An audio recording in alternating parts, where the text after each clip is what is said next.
Dalam warung sepetak itu sama sekali tidak ada orang? Tidak ada. Kayak banyak petani yang berpakaian lusuh, seperti itu. Kayak berdebu, lusuh pakaiannya. Duduk di situ, di batuan itu.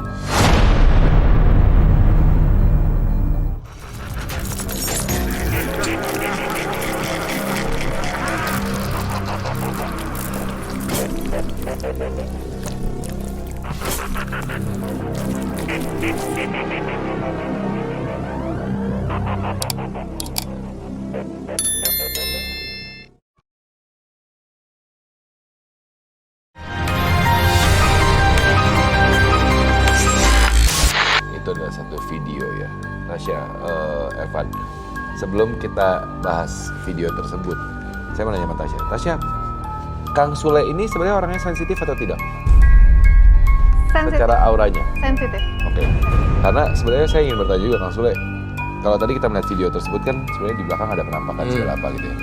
Kang Sule sendiri pasti pernah melihat lah video-video yang viral di sosial media mengenai penampakan gitu kan. Kalau Kang Sule sendiri pernah nggak sih ada momen mungkin merekam tanpa sengaja atau melihat dari teman-teman krunya? Kalau merekam tanpa sengaja sih belum pernah. Belum. Tapi kalau menurut Kang Sule tadi video gimana? Apakah real atau tidak? Walau alam ya. Kalau menurut Kang Sule, sebagai orang yang mungkin ya melihatnya sebagai penonton pada umumnya gitu. Tapi kalau dari bayangannya sih ya kelihatan ada bayangan hitam sih tadi. Apakah sebenarnya itu adalah sosok makhluk tak kasat mata atau sebenarnya ada sosok yang berbeda? Tasya, Ervan, gimana? Tasya dulu. Yang tadi itu kalau dibilang bayangan anak kecil lewat, itu bukan anak kecil. Itu karena kameranya jauh.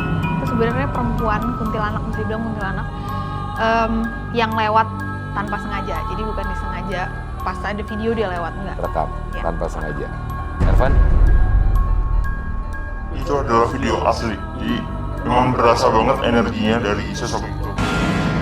Jadi sosok yang terekam dalam video tersebut di belakang anak adalah memang sosok makhluk tak kasat mata artinya ya. Tapi sebenarnya bukan sosok anak-anak. Bukan anak-anak, karena kan kalau di video kecil, pendek Ya. ya, kayak anak-anak itu enggak, itu perempuan kuntilanak tinggi. Sebenarnya. Bayangannya kali ya. Ya, itu bayangan. Ya, itu oke. Kita akan menyaksikan satu video berikut ini juga.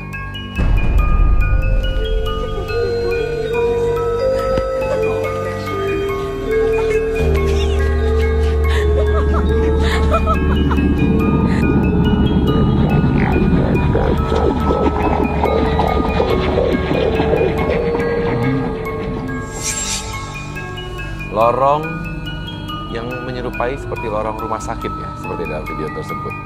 Dan Kang Sule juga pasti saya yakin setuju dengan saya bahwa banyak sekali cerita-cerita mistis di daerah rumah sakit biasanya ya. Iya. Dan itu banyak yang terjadi gitu kan. Betul. Nah, sosok yang terekam di bagian belakang, Tasya, Ervan, sosok makhluk tak kasat mata kah atau rekayasa kamera atau bagaimana? Kalau video yang ini menurut saya itu rekayasa kamera. Jadi kalau dibilang sih ada yang lewat tadi itu adalah hantu, enggak, itu bukan hantu. Tapi kalau di sekelilingnya ada. Tapi kalau yang Tertangkap kamera sebenarnya bukan makhluk tak kasat mata. Ervan? Kalau dari rumah sakit sendiri itu terkenal dengan perpaduan energi orang-orang meninggal, ada orang melahirkan. Ya. Jadi itu berasa banget di setiap rumah sakit. Ya. Namun untuk video kali ini memang ada energi yang cukup kuat. Oke. Tapi sosok tadi manusia sih. Oke. Jadi artinya sebenarnya kita sepakat bahwa yang namanya area rumah sakit tentunya memang memiliki aura-aura yang memang memiliki kepedihan, kebahagiaan dan segala apa. Banyak sekali energi-energi yang ada di dalamnya. Ada makhluk-makhluk tak kasat mata yang ada di lokasi juga. Tapi yang terekam oleh kamera tadi bukan makhluk tak kasat mata. Itulah dua video yang memang sempat viral di sosial media, dan hal ini juga tadi saya sudah mengundang teman misteri kita, teman medium kita hari ini, yaitu adalah Mbak Elsada yang akan menceritakan pengalaman mistisnya atau pengalaman misterinya yang dialami ya. Mbak Elsada mungkin bisa sambil diceritakan nanti juga tentunya Tasya sosok seperti apa pada saat ini juga Mbak Elsada sudah memberikan foto lokasi pengalamannya ya, yang dimana akan digambar oleh Ervan mengenai sosok-sosok yang ada di lokasi tersebut. Silakan. Jadi tahun sekitar 2020 Oktober kita ada reunian gitulah sama teman-teman ke Jogja. Nah, di sana itu kan memang banyak pariwisata. Ya. Jadi memang kita ke sana itu khusus untuk traveling gitu. Ya. Jadi sama teman-teman, terus pas kita masih di bawah, pas sebelum untuk ke atas itu kan ada banyak warung ya. Ya. Nah. Ini Jogjanya, mohon maaf, atas maksudnya ke arah mana nih? Mau ke Gunung Merapi. Oh, oke, baik. Jadi waktu itu kita dari bawah dulu. Nah, kita hendak untuk beli di warung lah gitu. Jadi memang saya nggak merasakan sesuatu sebelumnya gitu, biasa aja gitu. Jadi normal saja. Terus ketika saya mau kita naik motor nih kan, berhentiin motor. Terus saya lihat nih ada bapak-bapak yang setengah telanjang dada gitu. Baik. Jadi cuman pakai celana, Ya. sosoknya agak gendut, baru dia hitam. Nah, dia keluar ya saya normal aja, nggak ada menyangka apa-apa gitu. Jadi saya mau nanya ke beliau, mau beli gitu kan. Nah, dia dari kayak rumah yang satu rumah, terus ada kayak ruko di depannya, warung kecil gitu. Dia dari depan teras itu, jadi saya otomatis nyari dong ke warung kecil untuk bertanya kepada beliau. Ketika saya melihat itu, saya masuk ke warung kecil itu, saya panggil, halo Pak, permisi, seperti itu. Ternyata kan itu warungnya kecil Mas. Ya. Nah, di dalam warung itu yang kira-kira sekitar 3 kali 4 meter itu nggak ada di tempat orangnya gitu. Sementara benar-benar saya lihat beliau masuk ke dalam. Masuk ke dalam area itu. Bener, ke warung yang sepetak itu. Dalam warung sepetak itu sama sekali tidak ada orang. Tidak ada. Selang berapa setengah jam itu kita lanjutkan perjalanan. Singkat cerita saya udah sampai ke atas itu, ya, itu ada kayak kopi Merapi tahu kan? Ya. Nah jadi di kopi Merapi itu kita minum, makan. Saya belum nyampe ke resto itu, itu kayak banyak petani yang berpakaian lusuh seperti itu, kayak berdebu, lusuh pakaiannya, duduk di situ di batuan itu. Kan itu batu yang untuk tempatnya duduk sambil ngopi. Iya. Seperti Itu ada sosok yang Anda lihat. Iya. Tapi mungkin saja itu petani. Apa yang akhirnya membuat Anda mengatakan bahwa itu bukan petani? Anda yakin bahwa itu bukan petani? Saya ngerasa sih pada saat itu ya kayak orang yang pulang kerja gitu bertani. Tapi ya udah saya merasa ya udahlah seperti itu gitu. Nggak ada niat untuk menyapa juga. Cuman saya lihat seperti itu ya udah. Tapi saya tetap melanjutkan pesanan saya ke warung itu. Tapi sewaktu saya mau hendak masuk ke dalam lokasi kopi Merapi itu, nah itu saya lihat banyak kayak pakaian lusuh berdebu seperti itu petani gitu, yang duduk di situ untuk ngopi. Oke. Jadi Anda berkunjung ke sebuah wilayah yang kita tahu pernah mengalami sebuah musibah erupsi gunung meletus ya, dan kemudian yang Anda saksikan adalah banyak sosok-sosok yang menggunakan baju petani, Iya. namun seperti bajunya berdebu, Iya benar. lusuh dan berdebu. Iya. Oke, Tasya,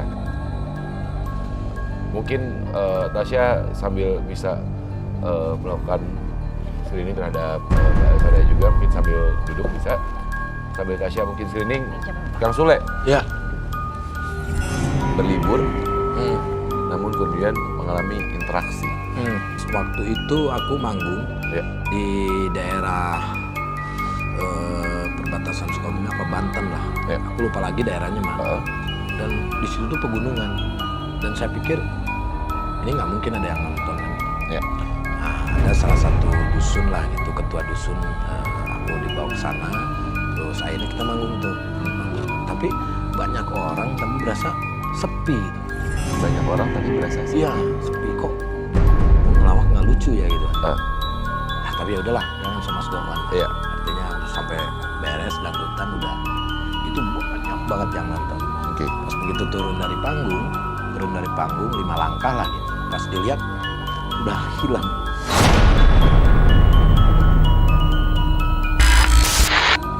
Kang Sule pada saat berada di atas panggung Ya. melihat sepertinya penuh. Penuh banget.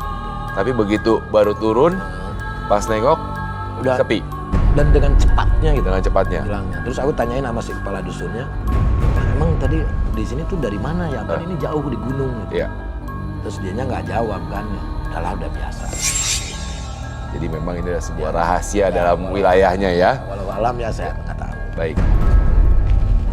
Tasya, ini kan sebenarnya menarik ya. Kang Sule pernah berada di sebuah wilayah dan kemudian ya secara tidak langsung mungkin memang banyak yang menonton, Ya. dilihat, tapi ketika itu terjadi hilang. Mbak Elsada juga ketika pergi berlibur pun ternyata juga mengalami hal yang sama. Tapi sebelumnya hasil screening tadi ya? Ya, kalau yang Mbak Elsada lihat ini benar, satu memang dia sebenarnya nggak sesensitif itu. Tapi pada saat itu mungkin lagi, kalau orang bilang lagi sialnya, mungkin lagi capek, jadi ngerasa tiba-tiba sesuai nih energinya, Ya. frekuensinya sama. Akhirnya ketika dia lihat, oh banyak orang-orang di situ, dan memang benar kalau kita sebut residual energi. Ya. Itu ada di situ. Kalau dibilang tadi banyak debu, lusuh, itu memang orang-orang yang pernah hidup di situ. Nah, gen Merapi itu berkali-kali pernah meletus. Ya. Nah, itulah sebabnya kenapa mereka di situ. Sebenarnya mereka bukan ngopi, Mbak. Emang dia di situ. Pada saat itu memang posisi mereka lagi di situ. Kadang-kadang residual energi itu juga mereka berkumpul, bisa saling bicara nih, kayak manusia aja. Ketika apalagi sama-sama korban. Oke. Jadi yang sebenarnya saya tangkap tadi Mbak Elsada artinya sebenarnya tidak sesensitif itu Tidak. melihat, tapi memang kadang-kadang frekuensi kita Ya. sebagai manusia biasa dengan frekuensi mereka makhluk tak kasat mata berjalan beriringan tanpa Ya. disengaja. Ya. Disitulah akhirnya terjadi pergesekan lah ya, tatap, ya. saling tatap di antara kita dengan makhluk astral atau makhluk tak kasat mata. Itu mungkin yang dialami oleh Kang Sule waktu itu Ya. juga. Begitupun juga sama Mbak Elsada ya artinya ya. Ya, Nah betul. itu adalah sosok-sosok yang menjadi korban erupsi ataupun juga residual dari energi yang terjadi di sana ya artinya ya. Benar. Baik. Ervan, Anda sudah selesai menggambarkan? Sudah. Sudah, mungkin bisa dikasih lihat ke kamera sekaligus juga dijelaskan. Baik. Di sini saya menangkap mereka berkumpul Baik. dengan pakaian ala orang-orang pedesaan, dengan pakaian sederhana. Bukan hanya orang tua saja, melainkan juga ada beberapa anak muda yang terjebak di tempat tersebut. Karena memang erupsi Gunung Merapi pun di tahun 2010 adalah salah satu erupsi terburuk dalam 100 tahun terakhir, dan sehingga saya mengenal korban itu lebih dari 350 dan mereka mungkin salah satunya. Tapi bagaimanapun juga ya kita sebagai manusia salah satu yang bisa kita lakukan adalah mendoakannya tentunya supaya mereka bisa direndam. Tapi kemudian pertanyaannya apakah Sorry, sebentar. Aku dapat info ya. Dan kadang mereka itu bukan hanya residual energi, mereka mau kasih tunjuk ada aku di sini.